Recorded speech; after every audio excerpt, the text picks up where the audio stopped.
Well, good morning, everyone. The strategic dialogue between the United States and the Kingdom of Saudi Arabia that Prince Faisal and I launched today marks a new era in our relationship. Ever since President Franklin Delano Roosevelt and King Abdulaziz Al-Saud first laid the foundation for our ties 75 years ago, Saudi Arabia has been an important partner in this volatile region. The relationship between our people has grown since that time, and it's distinguished today by deep and steady cooperation between our two nations. Our conversations this morning reflected a mutual willingness to grow not only our security and economic ties, but our whole partnership. As proof, I have an announcement today. The United States is preparing to acquire a 26-acre site for a new U.S. embassy in Riyadh.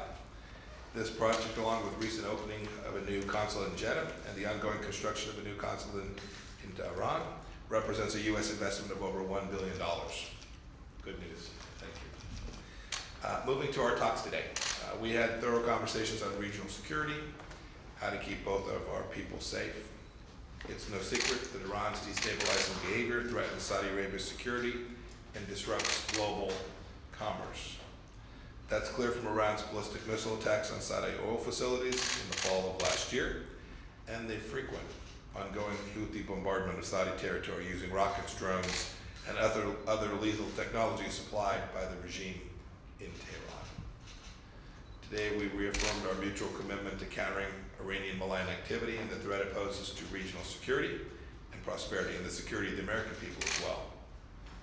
The United States supports a robust program of arms sales to Saudi Arabia, a line of effort that helps the kingdom protect its citizens and sustains American jobs. I also raised how the Abraham Accords brokered by President Trump contribute greatly to our shared goals for regional peace and security. They reflect a changing dynamic in the region, one in which countries rightly recognize the need for regional cooperation to counter Iranian influence and generate prosperity.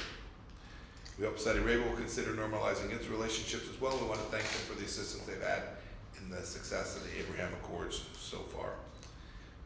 We hope, too, that the kingdom will encourage the Palestinian side to return to dialogue and negotiation with Israel. Doing so would only add to the kingdom's tremendous progress in promoting regional peace and prosperity on many fronts.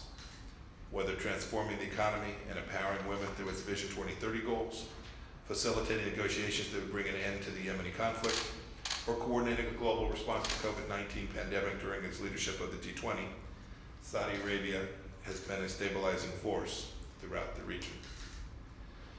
We've also encouraged the Kingdom of Saudi Arabia on human rights reforms, including the need to allow free expression and peaceful activism.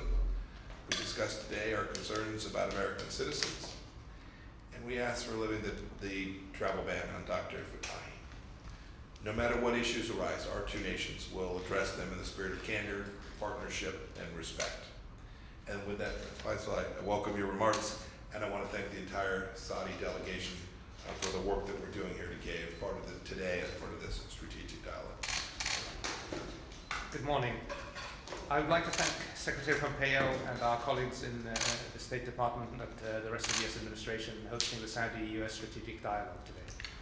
Today's meeting is held 75 years after the historic meeting in 1945 between President Roosevelt and King Abdulaziz Al-Saud aboard the USS Quincy that established our enduring partnership. And today, under the leadership of King Salman, Crown Prince Mohammed bin Salman, and President Trump, we look forward to expand our ties, enhance our institutional cooperation, and elevate our partnership to new heights. Our meetings today come at a very important time. Our strong partnership is vital in confronting the forces of extremism and terrorism that threaten our security and prosperity. We had a very constructive discussion this morning on ways to enhance and build upon the strong bilateral ties between the Kingdom and the United States in all fields, and I look forward to more discussions this afternoon on our joint efforts to enhance regional peace and stability and to expand our economic and defense cooperation. We're going to discuss our joint efforts to promote regional stability and security and address common threats, including the Iranian regime continuing destabilizing behavior.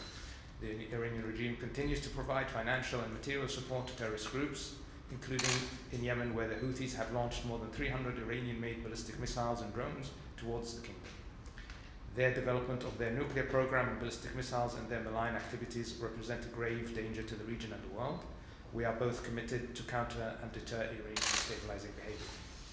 We will also discuss our support for a comprehensive political solution in Yemen, as well as our efforts to address the humanitarian situation.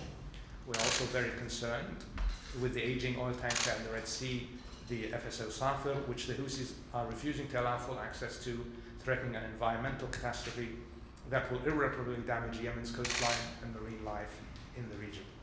The Kingdom, as the President of the G20 this year, will continue its efforts to coordinate the global response to address COVID-19, the COVID-19 pandemic and its ramifications on the global economy, and we thank the US support and its leadership in that regard as well.